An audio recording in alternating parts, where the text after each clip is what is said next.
You can see here in this shot part of the track work that's been painted already, and obviously some towards the rear that hasn't been painted. To me, it makes a huge difference, especially with this Gargraves. It's very shiny. The way the track is built, it's all the way down to the bottom of the ties. Most of that you're not going to see once I get the ballast on there anyways, but because I have the airbrush out, I just paint the entire side profile inside and out. Because eventually when I have the camera up there, you will see both sides of the rails. I don't really paint the black rail. I mean, it's black already, so no reason to waste the paint on that. You notice that some of my rail joints, I don't really close the gaps. I don't, you know, the track pins have those center nubs on them, and it creates a little bit of a gap. Because of my room out here, it is climate controlled as part of the house, but in the summertime it does get very hot out here. I live in California, so we got a little expansion shrinkage thing going on here, so I leave the gaps most places just so I don't have any problems later with some kinks or anything like that. I paint those so the pins aren't shiny, so they're not too obvious, but they are there. The track plan is very basic. It's, you know, for the most part all flat. There's not much elevation other than the roadbed changes. There's several industries. You got a crossing right here in the middle of the layout to serve both sides of the industries from different locations. Each siding or stub track I designed to fit 4 cars plus 1 engine. So I can get 4 40-foot cars, box cars, reefers, whatever, plus an engine in there. Obviously 50-foot cars are going to shrink that up. So I can get 3 50-footers plus an engine in all the industries and the sidings. The warehouse will hold 2 50-foot cars inside,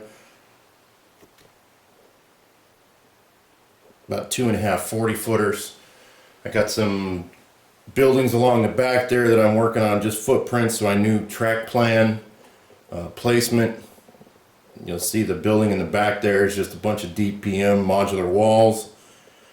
This structure here I haven't even started. Those are just the basic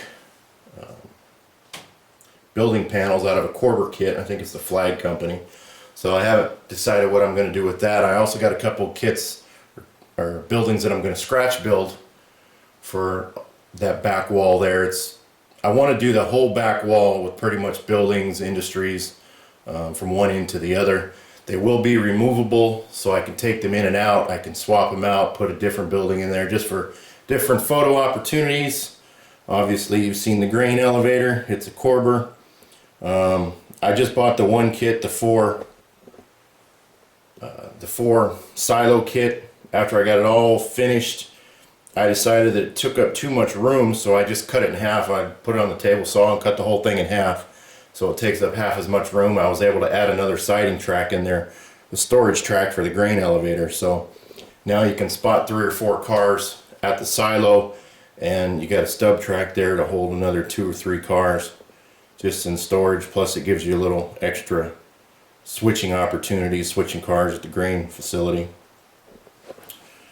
On this end we got the ice house, just a basic Atlas kit.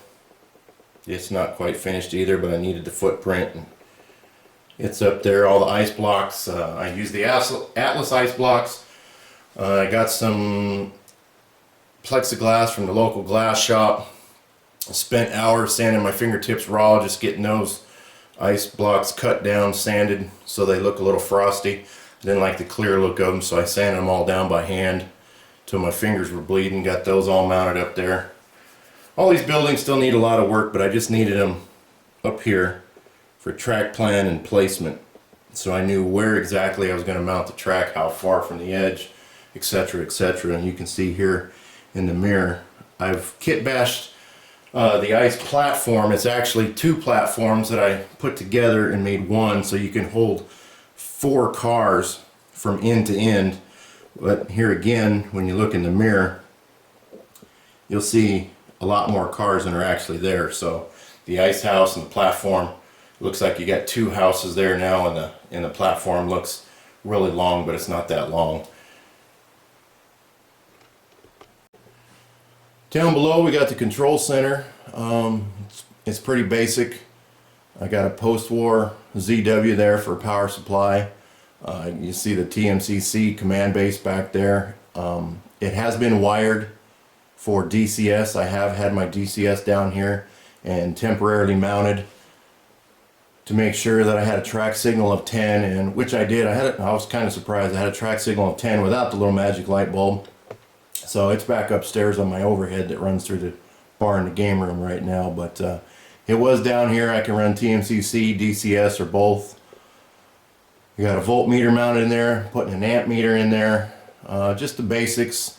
You'll see the distribution block. I use suitcase connectors, wired it in a star pattern. It's not really a star pattern because this is point to point. So same basic idea, just end to end with the suitcase connectors. Like I said, everything's wired up. Put power to it. The engine runs the entire layout with no problems. So we continue on from there.